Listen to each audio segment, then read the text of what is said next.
There is something that happened in social media marketing world last week, something I learned while sitting in on my friend Brenna McGowan's anticipation marketing session.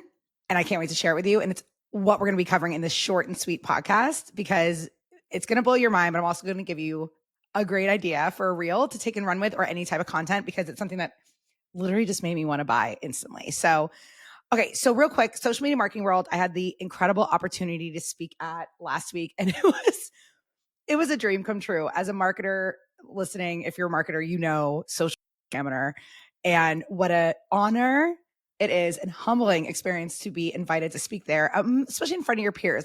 I was shaking head to toe. Everyone was like, we couldn't tell. I'm like, thank God I chose the dress to wear based on the fact that you wouldn't be able to see my legs shaking. The feedback was amazing. I had people say it was their favorite session of the day. And I just teared up on stage at the end. I just couldn't believe it. Sobbed on the plane on the way home, just thanking God for the opportunity. And Michael Stelzner, Jerry Potter, finally got to meet him. For them to give me this opportunity, thank you. It was incredible. It was everything and more. But my friend Brenna, right? We've known each other. And guess what?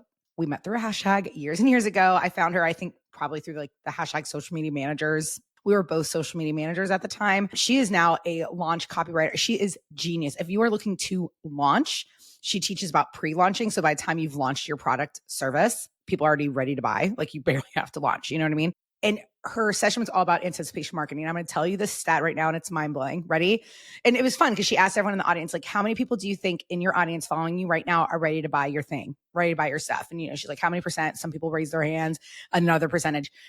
I already knew the answer because she had already shown me her presentation beforehand, but it blew my mind again. And I was nudging Ryan, my husband, who was there. I was like, wait for this. It's mind blowing. 3%. 3% of your audience is ready to buy from you today, right now. When you post that post, you post that story, only 3% are ready to buy. And that still doesn't mean they're going to buy it, right? There's this marketing rule of 7 that marketers have talked about forever. Do you know that marketing rule of 7, I think it's from literally the early 1900s or maybe even before that. I'll have to look it up, but it doesn't matter because it's old. That number is closer to 77 now, meaning someone has to see your product or have seen your brand in front of their face on a screen. That counts 77 times before they typically go, you know what? I'm going to buy it. And then there's people like me who buy stuff. I'm the easiest person to sell to. I tell everyone, that's why my husband's do not talk to anyone.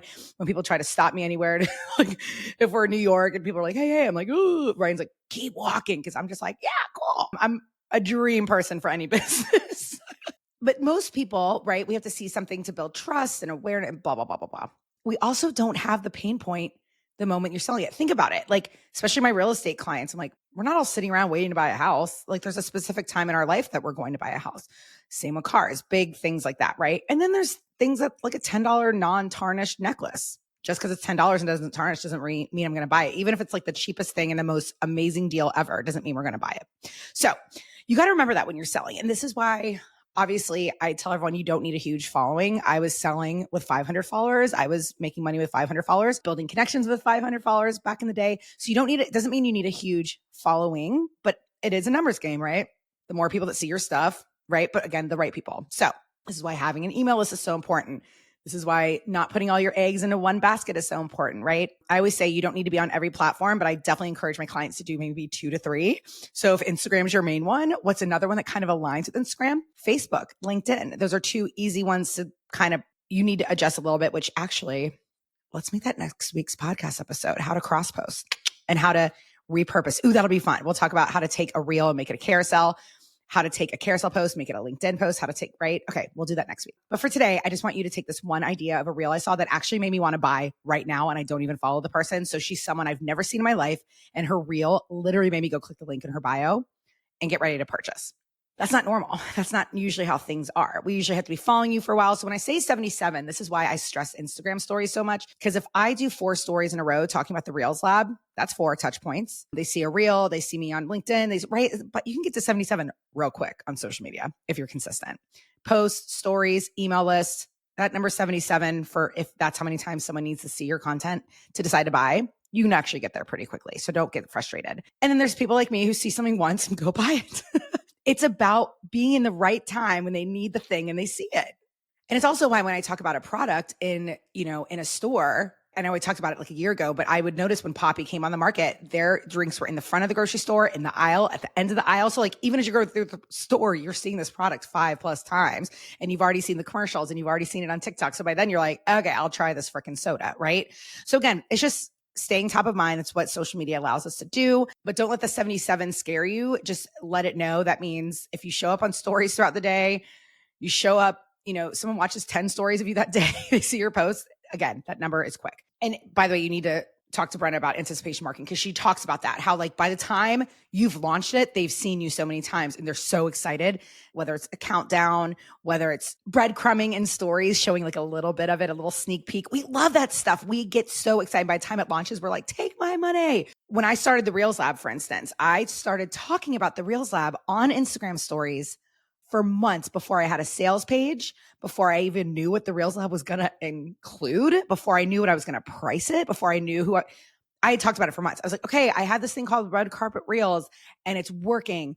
And that was a high ticket offer. And I just had like 5 clients in it. I was like, now I think I'm going to make something. What do you guys think? And people were like, yes. I'm like, okay, I did my research, right? So again, I started talking about Reels Lab before I even had a name for it, before I had a sales page. And that is why to this day, the Reels Lab is so successful. And I talk about it a lot. I talk about the wins. I talk about why I created it. I talk about what's going on. I tease it. I go, hey, having my coaching call today, you should be here, things like that. So when it comes to selling on Instagram, I know it might feel yucky to some of you, but like we don't feel sold at and feel like it's slimy when we get an email from Old Navy.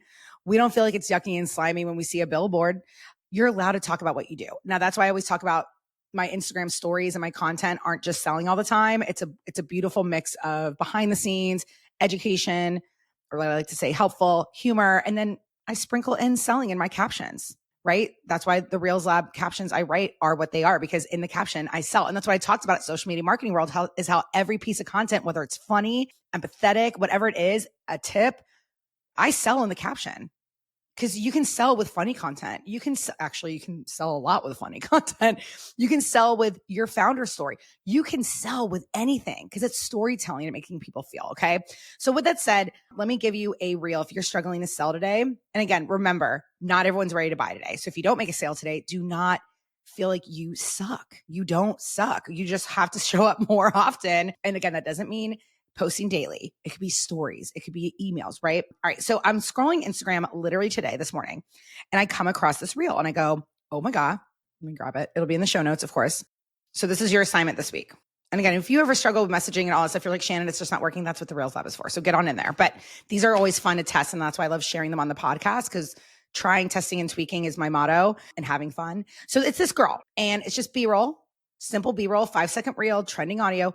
And it says, and in the beginning, you see her drawing and you're like, it's curiosity. What is she drawing? It's a great visual hook. And then she lifts it up and reveals it. That's it. Her text though, on screen, ready for it? POV, you invented a job for yourself. And now you draw people's first date spots for a living. 29,000 likes, 2,500 shares. You know what I did immediately? Went right to her bio, because my husband and I's anniversary is coming up. So here you go. Timing is everything.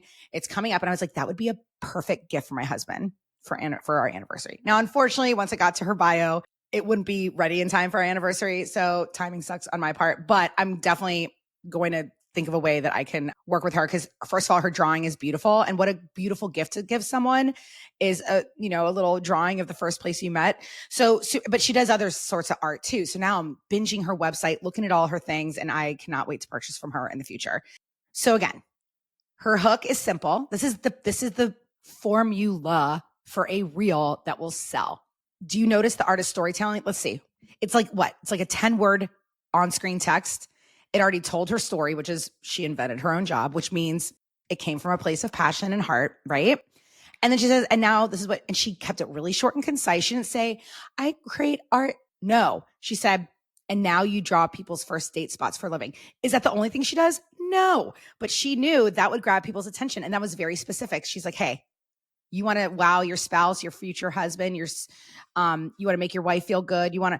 Your best friend, you can make it for your best friend too. But again, it's first date spots. But this is what gets them in. They get in because they're like, oh my God, that's so cool. And then you look at her website and you see she also commissions other things.